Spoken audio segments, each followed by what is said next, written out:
Is a network of, now you do it,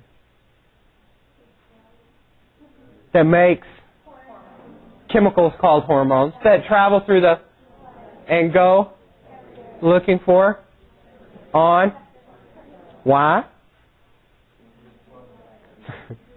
Make the magic happen. All right. So when you really get this stuff down, because that's what you want to do. You want to get the stuff down so you do really well, so you do well over here, and then you do well wherever you're going. That's the whole point of the matter. And we're creating this idea that you're going to be honest with yourself about whether you know it or not. So I'm going to give you one example just to start of when you know it, what you can do. Okay? When you know the adrenal gland, for example, this is what you can do. You can go, and I'm going to draw. All right? It's not going to be pretty, but that's okay. We know that that ugly little thing would be what? Thank you for helping me out there. It's a kidney. I appreciate that you love my artwork. Okay. And you know the kidney has a little cap on it that looks something like that? And that's the adrenal gland. Okay? So you know how books do. They put a little square around this and they blow it up and zoom up here, and they're going to draw it here. So that's what we're going to do. We're going to put an adrenal gland right here. You don't have to draw this while I'm drawing it, because you're going to have this on Tegrity. You can open up Tegrity at any point in moment and pause it and see exactly what's there. And then, you know what you can do on your computer, right? Take a screenshot of it, and you have it.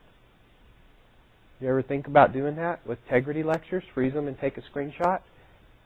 And, you know, if you're loaded, you can print them all up at home. If you're not, then put it on a thumb drive and take it to the library. Because, you know, we're loaded, right? All right. So there's a little section through an adrenal gland. And what you'll eventually know is, and you already understand this, we need to know the name of the gland. Sometimes glands are subdivided into regions. If they are, we need to know the parts. Okay? And then we need to know each hormone that comes from each individual part, and obviously what the targets are and what they do. So here's what you would do for the adrenal gland. The adrenal gland has two main areas. This outer part, just like the brain, the outer part is called a blank. What do you think? A cortex.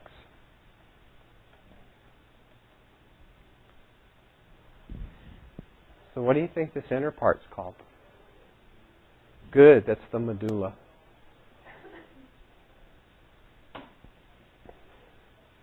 Right up in there. All right? The cortex happens to be separated into three parts. This outer part, notice this is the outside, right? And it would go all the way around here. This outer region is called the zona. Oh, I don't know why it did that.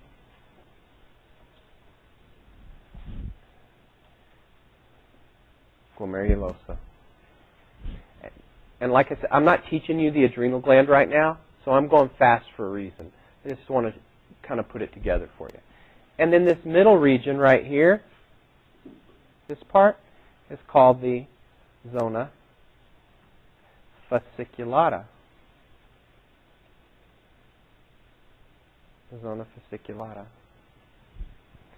And this little bitty bottom region right here, the zona reticularis. Now you can tell those aren't the easiest words on the planet to say. And they're kind of odd and funny on top of everything else. All right? But eventually you're going to have to know them. That's just the way that it goes in A&P. Sometimes you got to know stuff that you don't necessarily want to know. Then this area right here, the medulla, you get lucky it's not divided into regions, it's just the medulla. However, it produces two hormones. The hormones are called epi and norepi. Well, that's an abbreviation. That stands for epinephrine and norepinephrine.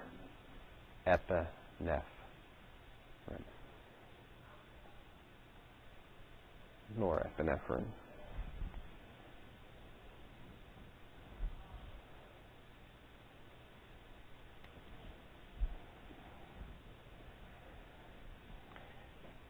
Zona glomerulosa makes something called aldosterone. Zona fasciculata makes something called cortisol. And the zona reticularis makes a group of hormones. Wow. I've never had the tablet make little streaks like that before. Called androgens.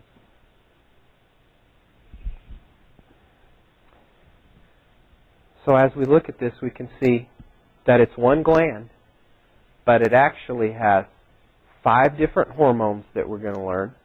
And honestly, since this is a class of hormones, there's a couple of individuals in there. And that each major region produces its own hormone. So in this gland, we'll have some cells up here, and these cells will make aldosterone. These cells here will make cortisol, and these down here will make the androgens. What about on this side?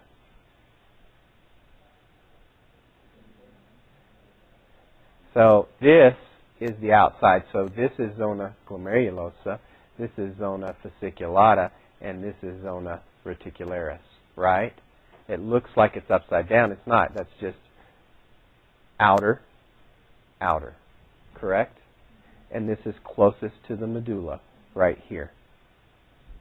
All right. And that is what you would be able to do. Now, I don't want to ramble through all the functions because it takes time to do that, but we could talk about aldosterone and blood pressure and cortisol and belly fat. You ever hear about that? It's a stress hormone. The androgens, they're reproductive hormones. Their secondary sexual characteristics come from androgens, and epinephrine and norepinephrine help to regulate your heart rate and all kinds of other stuff as well. So we'll go into those all individually later on. But that's what you want to be able to do. What I'm letting you know is when you're studying in A&P, it's great to draw when you study. It doesn't have to be pretty. It helps you to put it out there in the right way so that you don't just have a bunch of words up here. Because A&P is a whole lot more than a bunch of words. You're learning structures and you need to know position. And if you never put them down like this, it's a little harder to learn. All right? So I'd suggest you try to draw some pictures. Try to organize stuff in a certain way. And you'll see me do it periodically from time to time up here as well.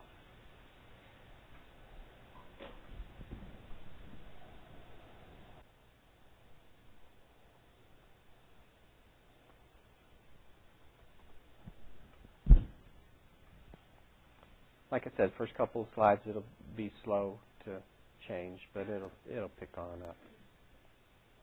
Let's figure it out. Well, as you were doing your reading, right, your 8 pages that you read last night,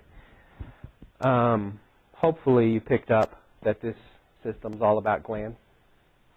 And the glands make chemicals called hormones, and they travel through blood. Do they travel through any other fluids in the body?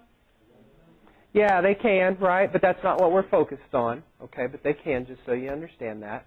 And when they're traveling through these body fluids, they're looking to bind, aren't they? Well, how do they bind?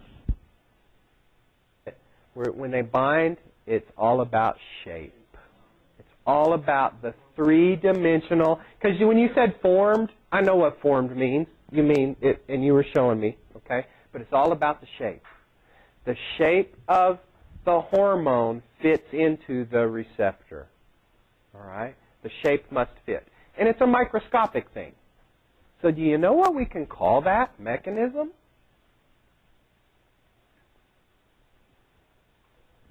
Kind of simplistic, but we call it the lock and key mechanism.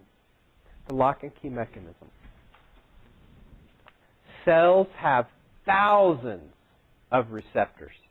Thousands. They can even have up to 100,000. Like the average cell for hormones has somewhere I picked up like in between 2,000 and 100,000 receptors That's crazy. So the whole point is thousands of receptors. Per what? Per cell. Right, exactly, per cell. And then as we learned and as we collectively went through the book, right, and studied some information in the book, you may remember that of all the hormones that there are, they really fit into two major classes. And we'll talk about a little bitty baby third class as well. But what are the two main classes of hormones? Steroids and non-steroids. Yeah, that's what they are. I won't go back any further. So I'll just erase. So we have some hormones that are steroids, and we have other ones that are non.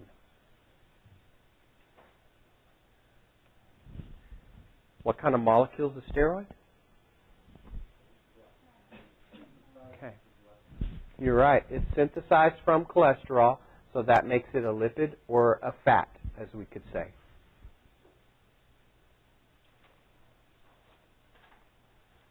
And the non-steroids? Pardon? Right, they are, I like to say, they're not all amino acids, and they're not all proteins. So I say they're amino acid based / protein based. Amino acid / protein based.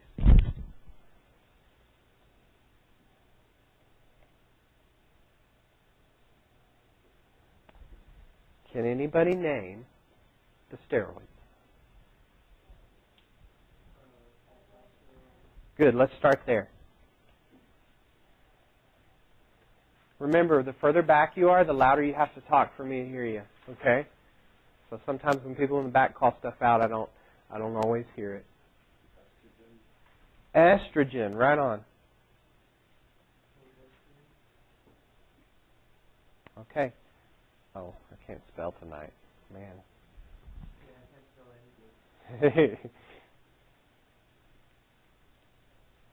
Progesterone.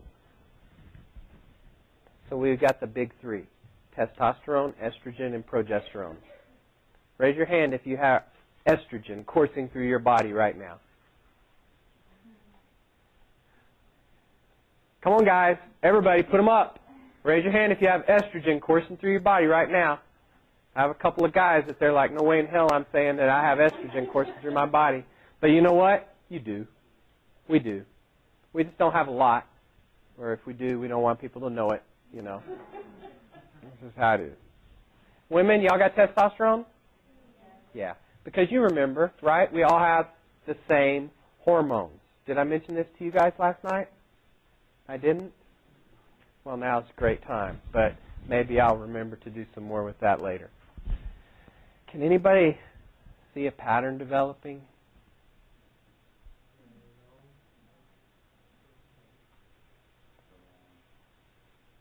Own for sure. Stare sounds like steroid. STR is like stare without an E, right? And there's the E. They just put it at the start, so, whatever. I don't know. It's crazy. It's telling you there's a steroid. That's a steroid. And then look, we have one called aldosterone. Aldosterone. That's what it's called. But I just throw the roni on there because it's fun. And we have a rule breaker. Cortisol. Do you know what cortisol's other name is? Cortisone or hydrocortisone. You ever heard of that? Those are other forms of cortisol. What do you put cortisone on? Okay, you put it on inflammation on your skin, don't you? It's an anti-inflammatory for your skin. But you also make it inside your body, and it's a stress hormone and anti-inflammatory in that respect as well. We'll go way deep into these later, just giving you the list. Here's another one. the androgens.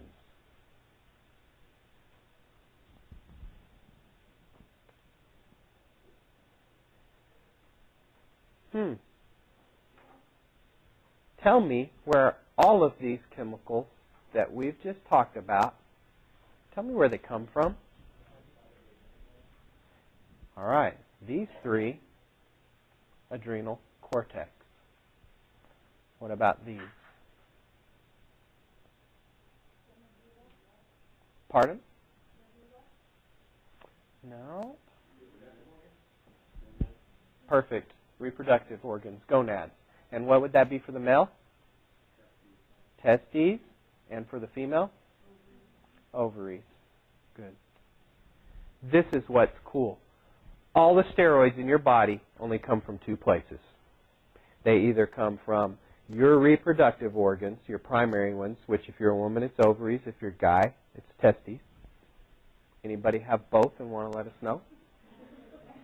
Never had anybody take me up on that in class, you know. All right? And the other place they come from is the adrenal cortex. All right? These androgens that you see down here, they have some effects that are kind of similar to what we might think of testosterone or estrogen doing because they cause sexual characteristics. But these are mild compared to the ones up here. And they're produced in smaller amounts. All right? So your adrenal cortex does help with it, but your major input of those reproductive hormones come from your reproductive glands themselves, which is how it should be, which I think that probably makes sense to everybody in here. So with that said, what kind of hormone would insulin be? By default, everything else that we're going to talk about in here is a non-steroid. So insulin is a non-steroid. What about growth hormone? It's actually a non-steroid. See, we think about human growth hormone, we think about it with athletes, and we think about it with those kind of steroids, right? Because they take it to get bigger and to improve performance, but it's not a steroid because it doesn't come from one of those two glands. So it's not a steroid. That's interesting. What about this one?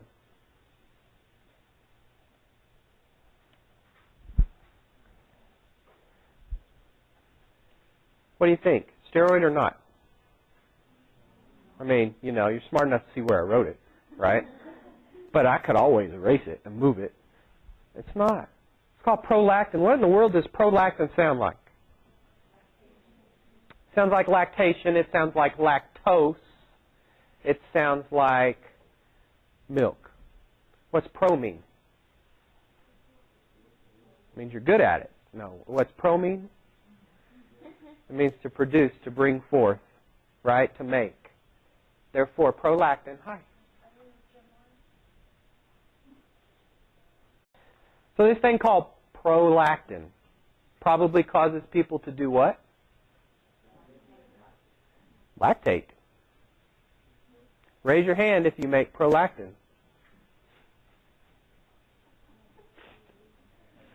Everybody in this room is making prolactin right now. I'm just going to tell you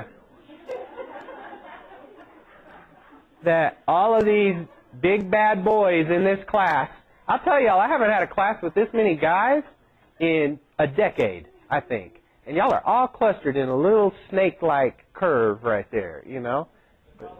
Except Randall, you know, y'all switch places right there.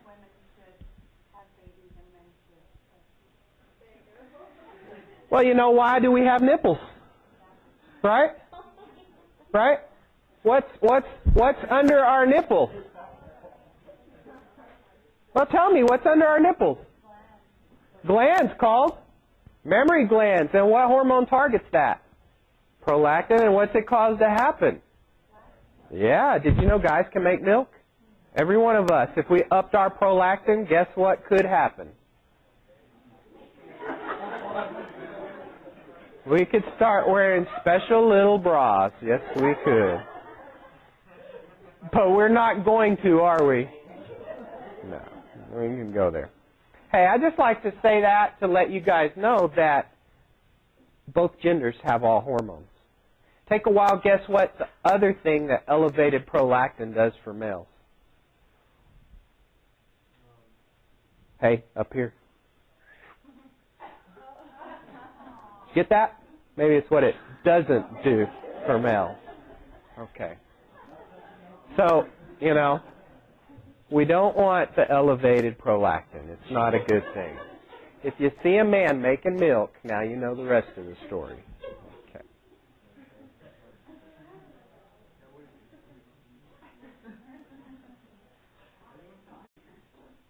Now, all these hormones that we just talked about, some of them are steroids, some of them are non-steroids. But what's the whole point of having hormones in the body? Really, big picture, big, huge picture. Okay, and we don't even have to make it that specific. You're right, and I'll repeat questions so when people hear integrity, sometimes I'll repeat, sometimes I won't. He said to regulate metabolic function in the body, and that's absolutely right. And we don't have to say metabolic because that makes us think metabolism, and they don't all shift the metabolism a lot. But I know the big idea that you're getting to is that they make the body work right. We have all these different functions.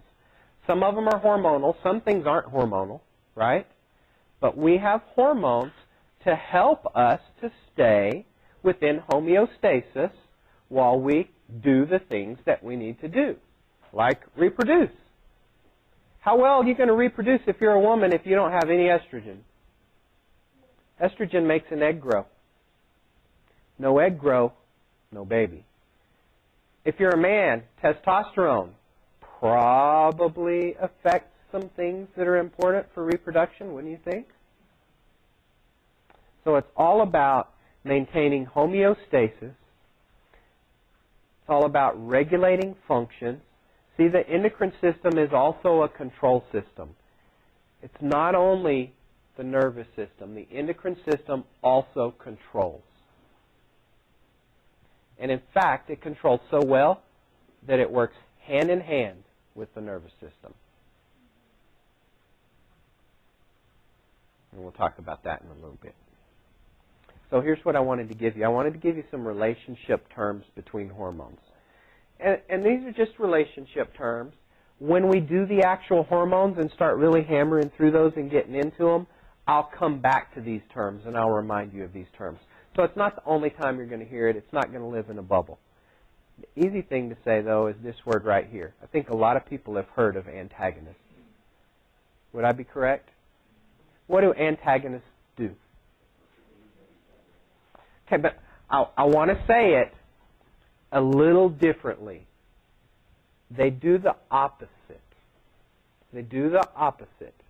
Granted, one might raise and one might lower. However, let's think about the body again. The whole point, let's just say blood calcium. I'm not going to name hormones yet, but let's say we're talking about blood calcium. Can blood calcium sometimes go up? Can it sometimes go down? Can blood sugar sometimes go up or go down? Yeah, it can. It can sometimes go up. It can sometimes go down.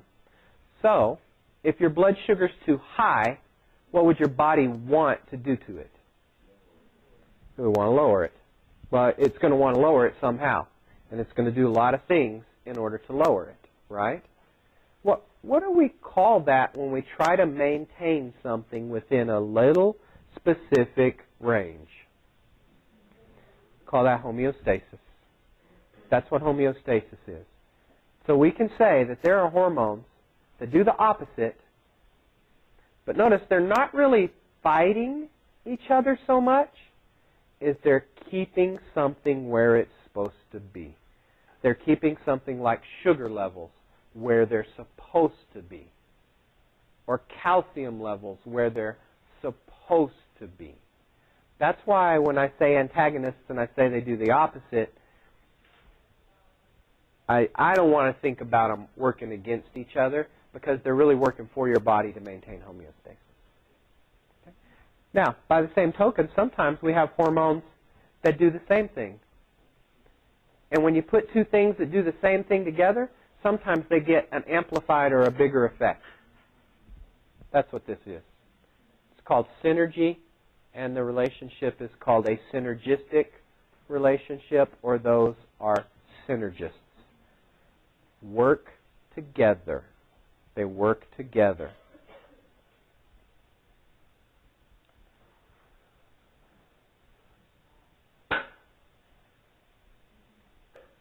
Okay. Then there's this one up here. And sometimes it's not grouped with these other three, but it's a word that we're going to see all the time in hormone names and in this chapter. You're going to see the word tropic. And I'll just go ahead and give you the name of a hormone. Here's a hormone right here. ACTH. Perfect. Adrenocorticotropic hormone. You'll find it later, so you don't need to write the whole thing down yet. I'll just let you know on tests you cannot abbreviate. Okay? So you would have to write out adrenocorticotropic hormone. But remember what I'm still doing. Even though I've said a lot of hormone names up till this point, I haven't gone through anything and told you to memorize, or we haven't been memorizing functions yet. I'm just throwing those names out there to get you familiar with them, to let you start hearing them so that when you start studying them, they stick. And we will go back through these hormones. Okay? So don't fear when you go, oh man, he went through that hormone so fast, I don't know what it does. Yeah, that's because I didn't want you to really focus on that yet. So this hormone, ACTH, adrenocorticotropic hormone, it has the word tropic, that's what the T stands for, and here's what it means. That hormone causes the release of another hormone from somewhere else. It's like a chain reaction of hormones. The one hormone causing the release of another hormone.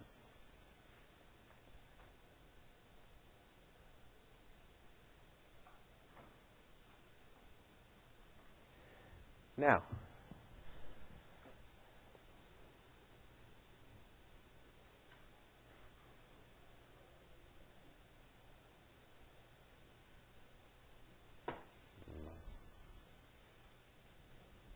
adrenocorticotropic hormone causes actually the release of cortisol. It stimulates the release of cortisol, which I will say again, because that's its main function. Do you remember where cortisol comes from?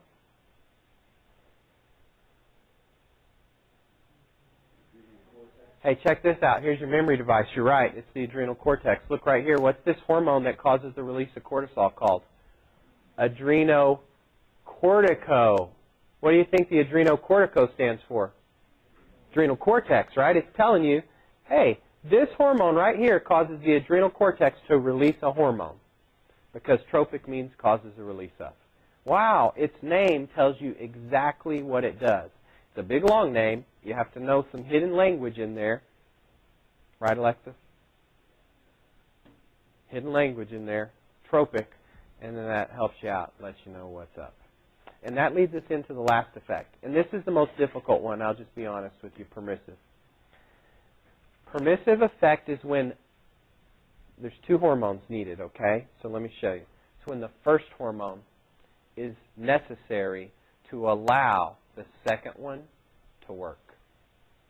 I'll say that again. The first one is necessary to allow the second one to work.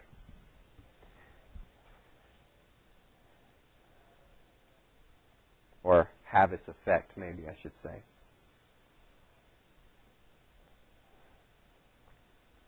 And really, I usually only give one example of that.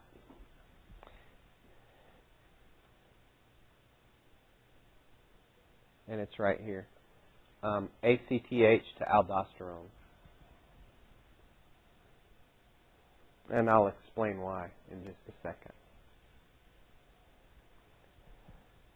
So keeping with what we're already doing, we said ACTH has one direct effect, and its direct effect is it causes the release of what hormone? Cortisol. Everybody got that? Adrenocorticotropic hormone causes the release of cortisol. That is its direct main effect. Where did cortisol come from?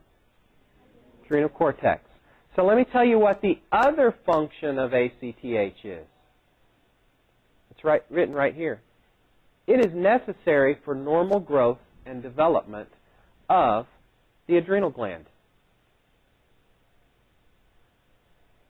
Do you think that an adrenal gland that has not grown properly, because this hormone causes growth and development, do you think adrenal gland that hasn't grown properly can release its proper hormones?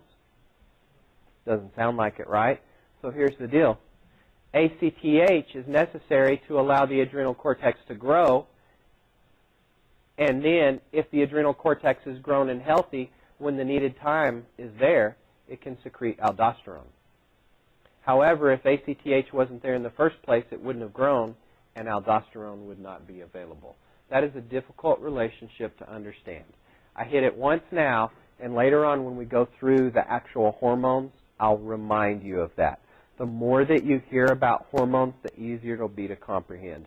I know this one is a toughie the first time. It's just one of those things that's a little tough to wrap your brain around sometimes. Okay? So let's kind of recap and think about what we've done so far. First thing we did is we learned that the endocrine system is made up of a whole bunch of what that are scattered all over the body? A whole bunch of glands that are scattered all over the body, right? And those glands are working to regulate homeostasis, and they do so by releasing what? Hormones. And those hormones, do they just go where they want to work? No, they go where? Everywhere, right? Do you think prolactin goes to your big toe? Yeah, because your blood goes to your big toe. So you got prolactin in your big toe. But, I don't know, if you pull your shoe off, you dribbling a little milk out your big toe lately? Well, come on, just tell me. Are you? No, why not? Very simply put, there's no receptors in the big toe for prolactin, so therefore it can't make milk. Plus, there's no mammary glands there. All right? That's why. There's no target cells there. So hormones go everywhere regardless of where their target cells are. But they can only act upon their target cells. Because what are on or in the target cells? Receptors. Receptors are on or in the target cells. Okay? A network of how many chemicals called that travel? See, I just changed it by one word and it messes everything up. Travel through and goes looking for on. Cool. So look how we've learned this. Looking for receptors on target cells. Are all receptors on target cells? You should have read about this. Some receptors are where? On the inside. What kind of hormones have a receptor inside the cell? Steroids. Okay? Steroids have their receptor inside the cell. It's a hormone, it's a receptor, it's bonded together, it's all good. Okay? Sometimes in A&P we are very, very picky. That is not one of the times. Notice, where do those two things come together? Inside the cell, correct? That's inside the cell. So here's what you're seeing. A picture that looks something like that, right? And as you look at that picture that looks something like this, you see the steroid hormone. What's this? Plasma membrane. What's it made of? Cool. Main part is phospholipid bilayer, right? Phospholipids. That sounds like lipids. That's what kind of molecule? Fat, if we want to put it simply. Steroid hormone comes from cholesterol. What kind of molecule is that? Fat. Have you ever heard that fats are fat soluble? Here's what that means. If we took olive oil and we took canola oil and we put them together on the desktop, poured them together, they would blend. Okay? They wouldn't stay apart. They would blend because fat can move through fat. Did you catch that? Fat can move through fat. When we have a plasma membrane that's mostly fat, a hormone that's made of fat can simply move right in. It doesn't have to go through a special mechanism. It can just diffuse in because it's going through fat. Wow, that's cool. That means steroid hormones just move into and out of your cells. They just move into and out of your cells. What if there's no receptor in the cell for that steroid? Then it leaves. Right. Nothing ventured, nothing gained. It goes in there, finds nothing, it just takes off and goes on its next little wherever. Right? But what if it finds a receptor? Then it binds to it and the magic happens. You know what the magic is in this case? Produces protein. Protein synthesis occurs. That's what's going on in this sketch pad right here. Steroid hormones stimulate protein synthesis. You know, we get all fancy in A&P and we get so used to saying synthesis that we forget that sometimes people have to think about what that word means. It just means to build, to make. So what we're saying is the way that steroids work, what steroids actually do is inside the cell, they build proteins. Do you know the one true job of DNA? Did they? Do you think? I think some people weren't listening. You know, it always happens. You drift off, you know, in the middle of DNA. What the heck are you talking about, DNA? That big old long DNA? DNA has one real job, one main job. And usually in a class, really, almost every class I've ever taught, when I ask them what it does, people start saying stuff like this. Genetic code, my genetic makeup, my genes. It makes me look like I look. You know, it's genetic stuff. That's what DNA is. Well, maybe. But what DNA really does, it does one thing really well. It does play a role in replicating itself. DNA is the blueprint to build protein. That's what it is. It is the blueprint to build protein.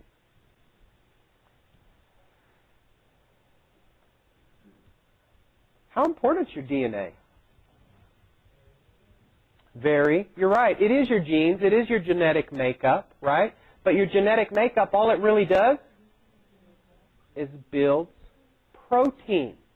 That's what your genes are there for, to direct the building of protein in your body. Hey, do you remember there's 4 major macromolecules that are organic? There's carbs and fats, and what are the other 2? Proteins and nucleic acids, the ones we're talking about right now. Right? There's carbohydrates, fats, proteins, and nucleic acids. Those are the 4 major molecules. Well, we're talking about proteins. We're talking about fats. Everybody knows what carbohydrates are. That's sugar, right? And now we've just added DNA. So actually tonight we've talked about all 4 major classes of organic macromolecules, which is pretty cool. And I'll remind you of it. And the one big, bad, major job of DNA is to do what? Yeah, code for the protein. It's a code for protein. Now, let's think about this. Tell me what you know about proteins. Awesome. Some proteins are enzymes. Are enzymes important? Do enzymes make chemical reactions happen?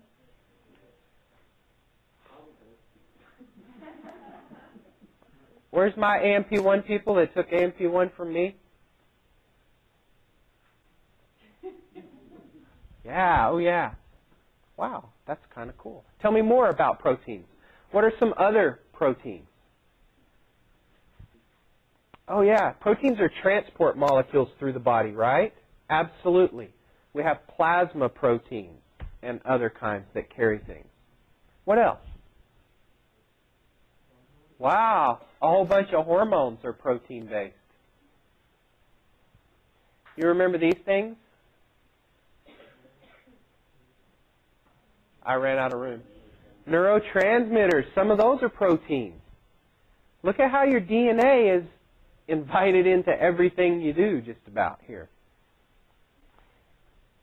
So I don't know, and you know, everybody had a different teacher. I don't know how you were taught, but really when I teach proteins, I teach this. There's two classes of proteins.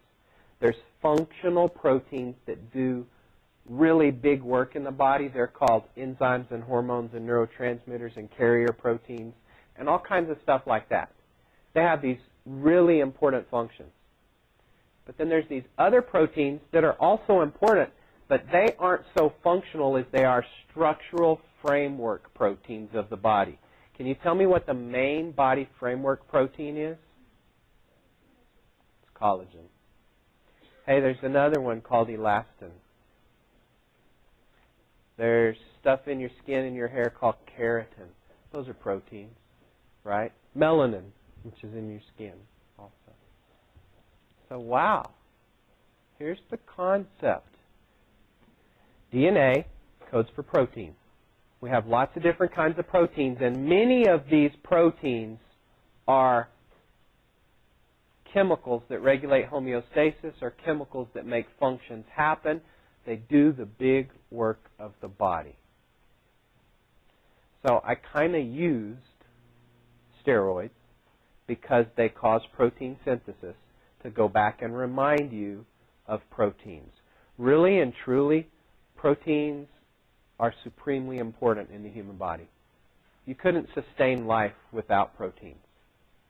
Okay? They're that important to the human body. Sometimes, if a protein has one amino acid out of place, it's such a critical protein that the person that has that one mutation cannot live.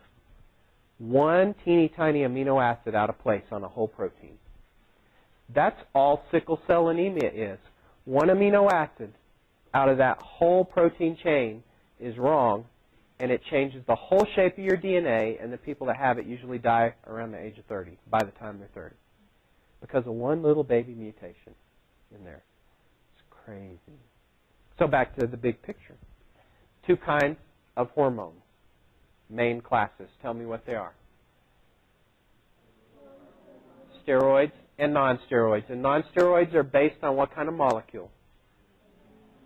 Or, right, amino acids or proteins. And what are steroids? They're fats. Steroids are fats. And when steroids work, they accomplish their work by building what? Building proteins inside the cell. So see, sometimes steroids cause enzyme formation in a cell, right? Sometimes they cause other stuff to happen in the cell. But they build, and building takes time. So steroids take time to have their full effect.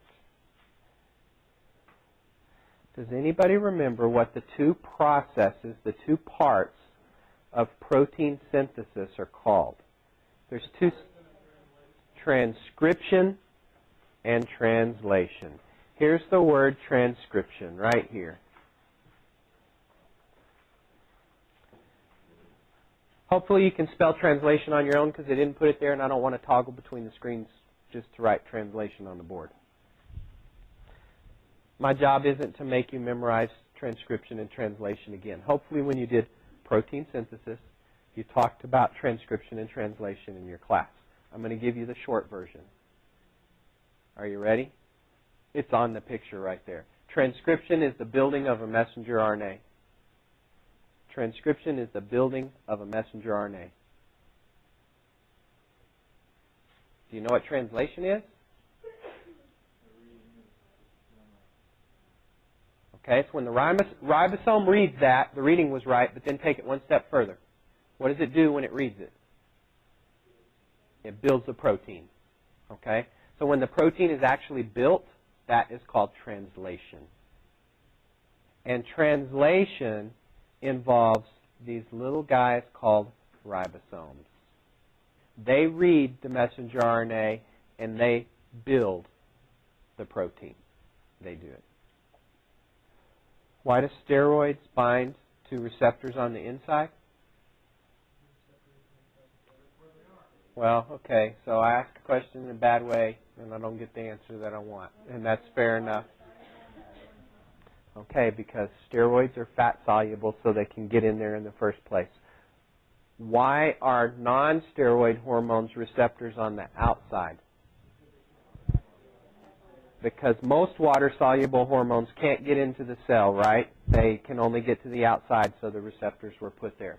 So remember, when you studied last time, you read through this, and I'll tell you, the way that the book does it, the steroid that I did first tonight is a lot easier to understand than the non-steroid mechanism. I don't know if you remember this or not, but I'll just flip you through the PowerPoint real quick to, refresh your memory and make you smile a little bit. I think you saw a picture like that, right? I'll teach you that, but I'm not going to teach it tonight because the way that I do things is if we have two things that are the opposite and they're big like this, I don't like to do it at the same time because it just confuses everybody.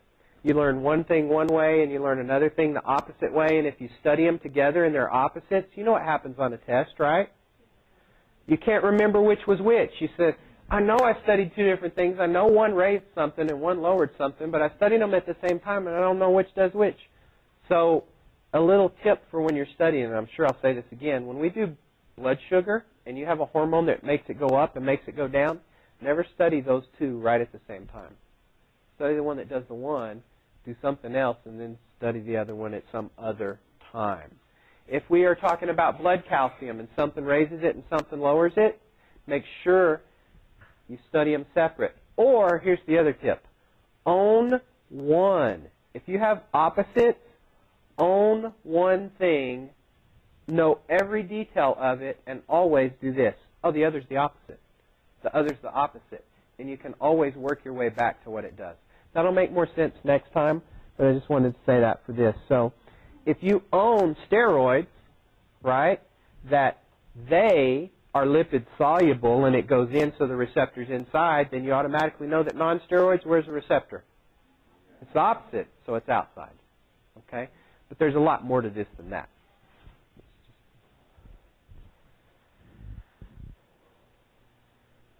Okay, back to more differences, some things between steroids and non-steroids. Look, here, I'll just show you some PowerPoint stuff.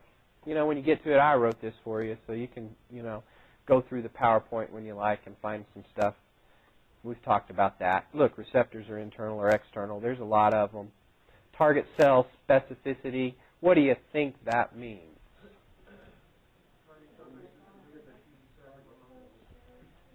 I mean, it's kind of hard to put some things into words, right? But that specific means that, only certain hormones will target it. What gives it specificity? What makes it specific? What that's on the target cell? The receptor. The receptor. Right, the shape of the receptor, but it's what receptor? It's the receptor. And there, look, we have the magic word, shape, right there. As you know from AMP1, the brain is made up of a whole bunch of these little fellows. What's that? That's a neuron, right? That's a neuron. And neurons have all these parts. And do you remember what all these little arms up here are called? Correct, those are dendrites. And what's the big long one that comes out called? That's an axon. And what's this kind of fat area here?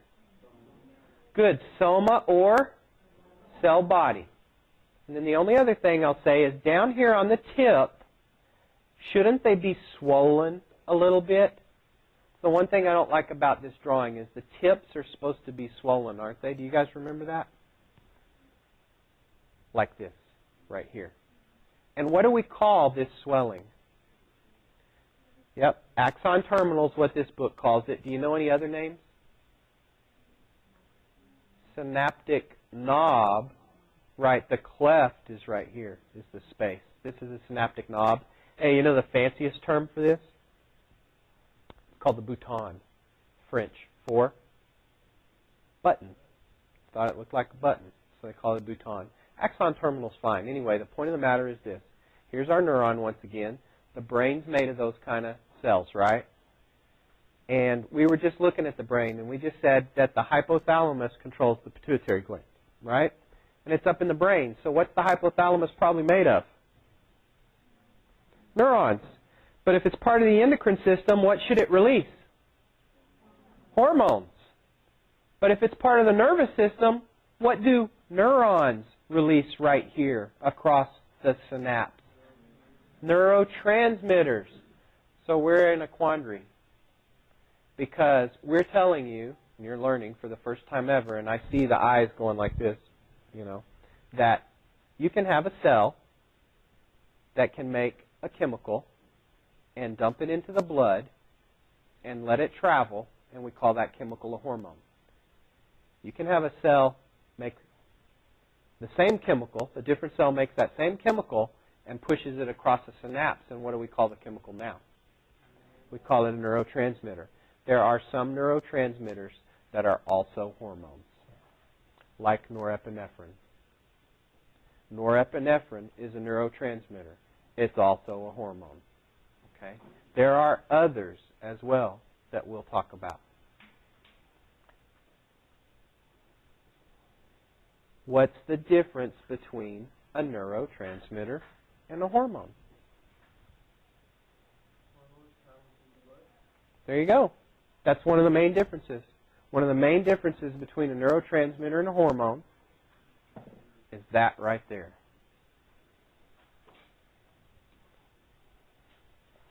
So what's NT? Good. Neurotransmitter versus hormones. Oh, I just had a thought. Why don't I show you the slide instead of drawing it? It's a little quicker. See, hormones travel through the blood.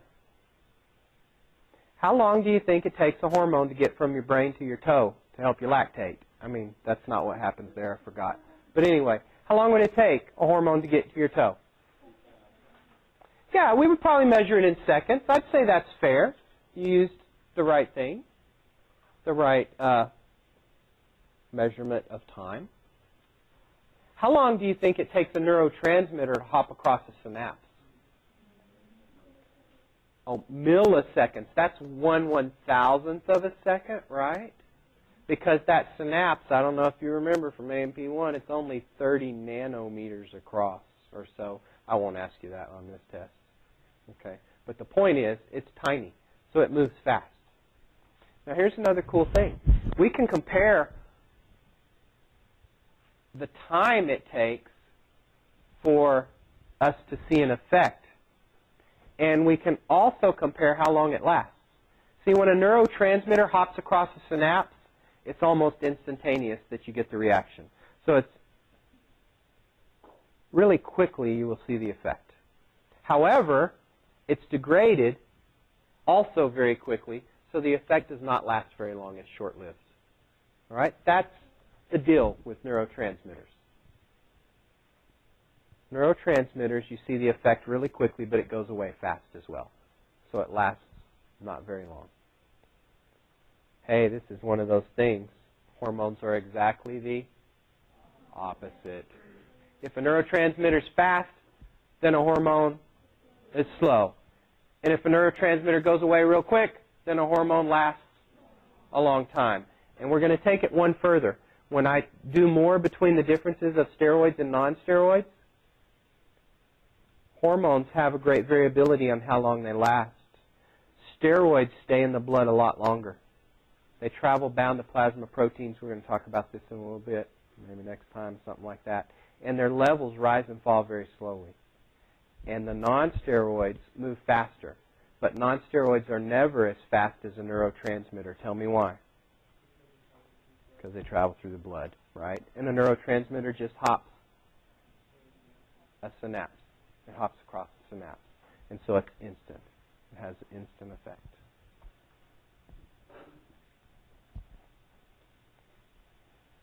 Hey, we already know this. We've already talked about it, right? Steroids come from cholesterol. That's cool. Now, this is something that you read that we didn't get to yet. Do you guys remember the term half-life? Do you remember reading about maybe plasma proteins in free form, water-soluble versus fat-soluble and stuff like that? Okay. Hormones travel in one of two ways. And this is just that slide right there. Free form If they travel in the free form, that means when they're in the blood, they're free. They're just floating around through the blood. And hormones that do this, well, they're water soluble. That means they dissolve in water, so to speak. And when they are not attached to anything in the blood, it's very easy for them to find an exit point. So they leave the blood quickly. Do you know what that means? If the hormone goes into the blood and it can leave really quickly, that means that when your gland dumps it, the blood level goes up, and then very quickly it goes down. What does that create? A spike in the hormone level. Do you get that? It rises fast and falls fast. See, the hormone dumped in there, so the blood level goes up, and then it diffuses to the tissues very quickly, and the blood level goes down. These would be non-steroids that do this.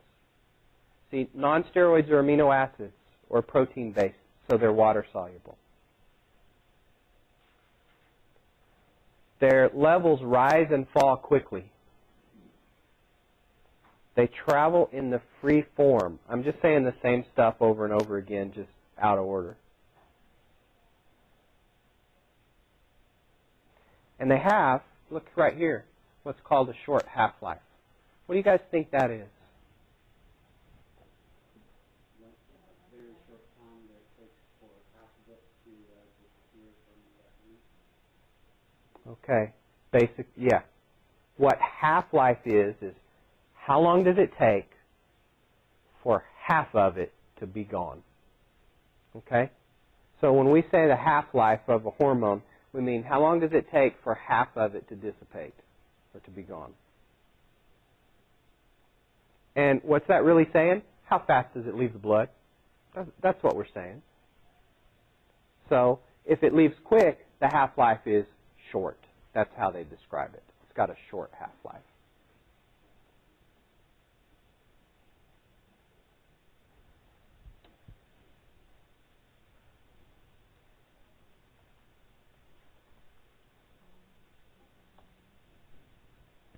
So then we have these things called steroids. And when steroids travel through the blood, they attach to these proteins that are naturally there called plasma proteins. And we know steroids are fat soluble because they're fat. We've already talked about that. Since they are traveling bound, their levels rise and fall rather slowly. When they rise and fall slowly, we say that lengthens their half-life. They have a longer half-life. And you do not get any spiking. So they rise and fall slowly.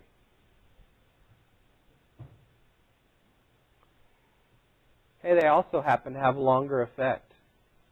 Okay? It also happens to be longer for us to see their effect. Can you tell me why?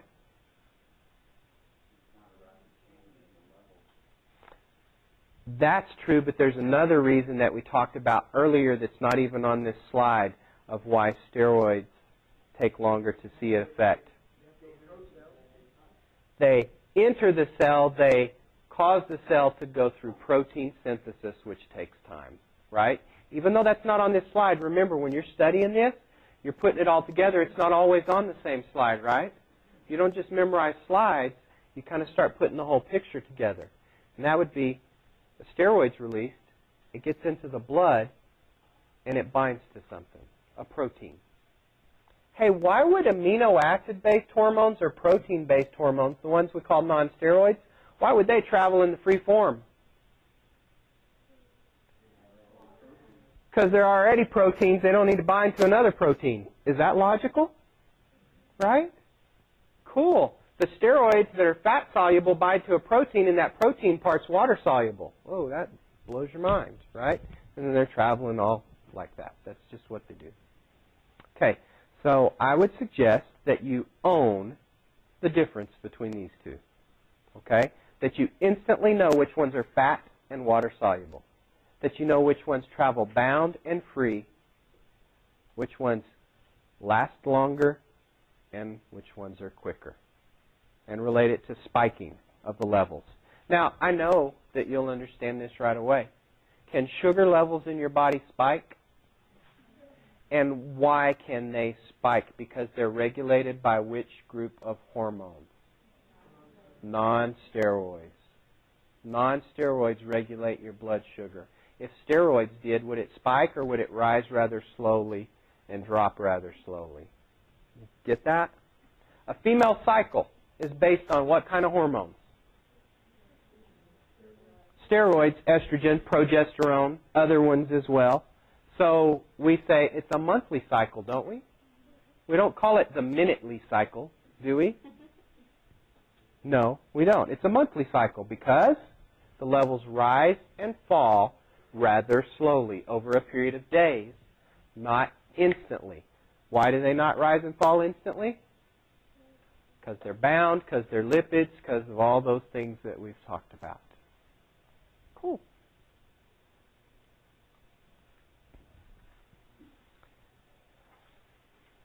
Yeah.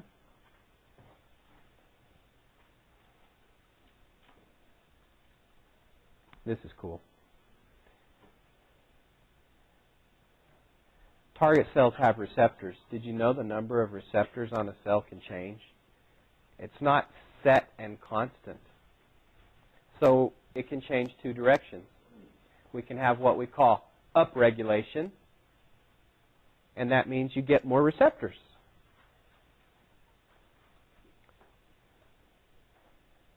In your mind, picture a cell. Picture a cell that has one receptor. Can you do that? I would be picturing a circle with a little crazy little hat on it with a funny shape up there. I don't know, you know. Then picture a cell right beside it that has 1,000 little receptors on its surface. Can you do that? Well, I don't know if you can, so I'll draw one. Okay? There's one. Yeah, I'm not going to draw 1,000 of them. How many will I draw? I don't see. This had a protein error in the DNA, so it was messed up right there. Now, let me ask you, if we've got a hormone that's shaped like that, and we have a whole bunch of them that are shaped like that, and we just dump these out of the blood, because we know that's what happens, and they start going out there, which of these cells is going to get a bigger effect? Why? It's got more receptors. That's upregulation right there.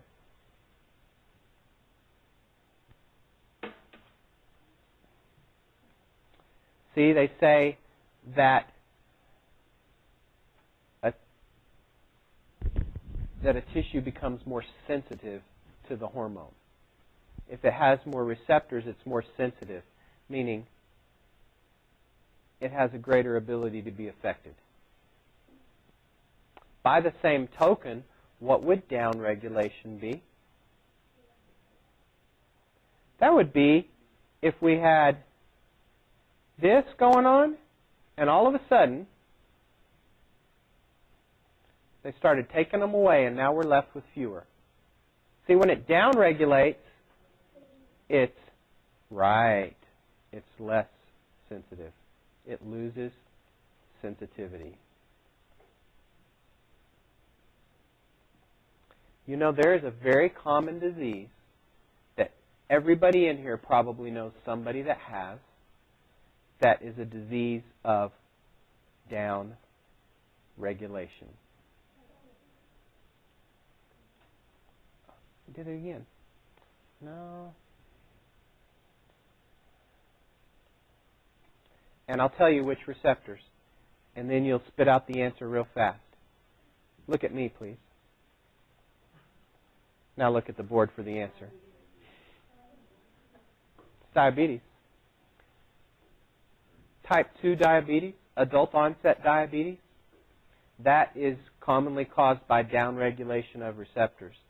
You know, we'll talk about diabetes a lot more later on, But people that develop diabetes later in life, let me just say this, you can't choose your genetic code. You get what you get, right? Some people can eat bread all day, and other people can look at bread and gain 5 pounds. You don't get to choose which group you're in. You're just born that way, right? And when you're the kind that can just, when you're the person that can just look at it and gain the weight, you're probably also the person that wants it all the time. Because that's how our silly little bodies work, you know? They do that to us. They make us crave things like that. And the more sugar you eat, depending upon your genetic code and your propensity for things, it can cause you, over the years, to downregulate, to lose your receptors. Look at it this way. You're eating sugar. Sugar goes in the cells. Eventually your body goes, they're bombarding me with this. I don't want any more of it. I'm done.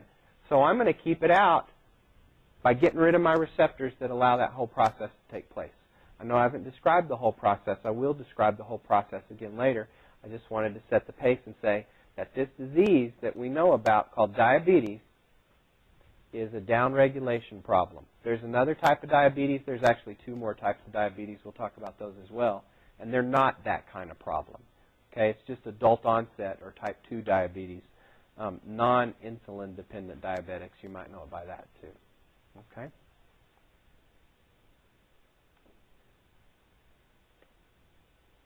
This is kind of cool. Now, hormones get removed from the blood. We know that they just leave the blood and go to the target tissue, but they get cleared out of the body as well, and here we finally say what half-life is. But in addition to just going to their target tissue, some hormones get broken down by enzymes. Eventually, they will, if that doesn't happen, they'll get processed by one of 2 major organs that processes stuff, and that would be the liver and kidneys. Does that kind of make sense to y'all? That what we have to do is we have to eventually break them down and process them so that they can leave in the urine, right, and get out of the body. And you're usually not going to urinate just, I mean, it could happen, but you're not typically going to urinate the whole hormone out because it's a big molecule. It's a big molecule, and urine stuff is little, and it gets broken down before it leaves the body.